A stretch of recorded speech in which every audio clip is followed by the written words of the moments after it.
Let's practice some good habits, especially with our paints. There's our three colors: alizarin crimson, Hansa yellow, and phthalo blue. I take my 1/2 inch brush, prime it with water, take a little alizarin crimson, and start to thin it down. Thinning down your paints is the first thing you want to get a good habit with. Now I'm going to show you how the burnt sienna, not thinned down so much, is quite thick and pasty. So I'm going to put some in the tray and thin it down. But first, get a little more water.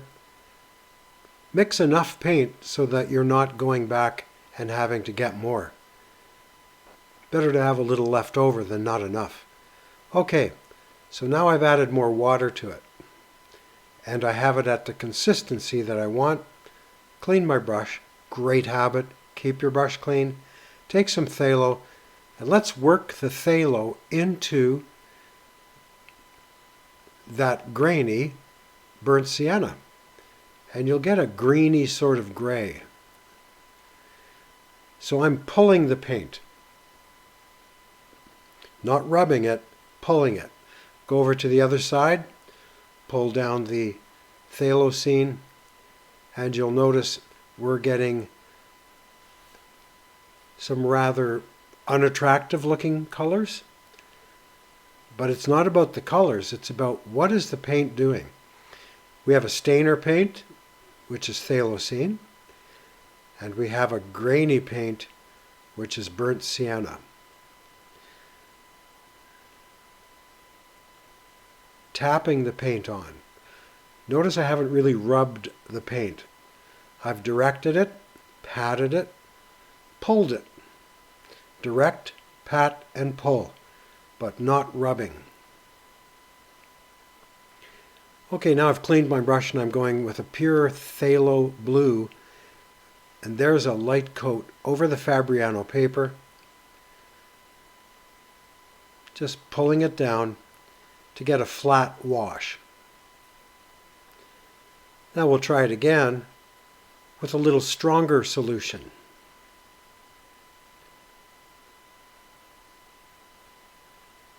So less water, more paint. Another flat wash. And now let's go a little darker. Add more paint to the water. And we'll see how this comes out right beside the light one. Now you see it bleeding into the wet area. You can go over it. So you can get a graded wash doing it this way, pulling the paint.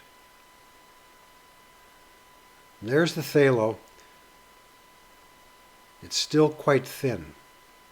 Now we're painting into the wet paint. So wet into wet. Let's take some more of that burnt sienna. Let's put that across the bottom of the phthalo and let it work its way into the phthalo. You'll notice just that little bit of phthalo has turned the burnt sienna into more of a tawny brown, whereas the one in the middle is the pure burnt sienna. So whenever you add one color to another color, you're going to change it. Its purity is going to be gone, or its purity will be enhanced, depending on what you add. Payne's gray. This is how we get our neutral colors. It's an easy way to get neutral colors. So I'm mixing burnt sienna with the Payne's gray. Makes a nice warm brown. We're going to put that beside the other patch. Then you have a deep brown. And notice the bead of water has flowed downwards. So all the paint is running together with no hard lines. And no real bleeds either. You can see the texture of the Fabriano paper. The granular paints sink into the little recesses. Now I'm leaving a white line between. The paint will only go where it's wet. So if you want to stop the bead just have a white line of dry paper between your flowing paint. I'm going to tilt the paper now. 30 degrees is a good angle. I use my good old ink bottle. Seems to work. Now the paint is flowing downwards. Look at it creating quite a texture there with the Fabriano paper. Back to phthalo blue. We're going to put the phthalo blue into that dark brown. You'll see the green tones coming out. Pull at the end of the brush gently without hurting the paper. Just direct the flow of paint. Now we're going with a pure Hansa yellow, and we're going to work that into the burnt sienna. Pushing it up into it. Then down it comes. You'll see on the left how that grayish color is bleeding down into the wet Hansa yellow. Wherever your paper is wet, the bead will find it. So wherever you see those white spots on this little exercise, that's where the paper was totally dry and we worked the bead around it. Now I'm taking some alizarin crimson, and we're going to see what happens when we put it over the paints, how it reacts. Now it's quite orange there because there was no other color to infiltrate it. Now we're going to make little channels and we're going to play with it a bit. I'm going to drop some pure alizarin and see what happens as it drifts down. Drifting paint is something to watch. You never know where it's going to go, so learning how to direct it is a very good habit. See how I'm directing the paint around the dry white paper. This little exercise has so many applications. I use all these techniques when I paint because I'm aware of what the paint can do and what I can do to the paint. Here I'm dropping in the phthalo. Now we have three colors, actually kind of four. We have Payne's Gray, phthalo, alizarin crimson, and the yellow. So we should get some interesting combinations of colors here. See the bleed mark?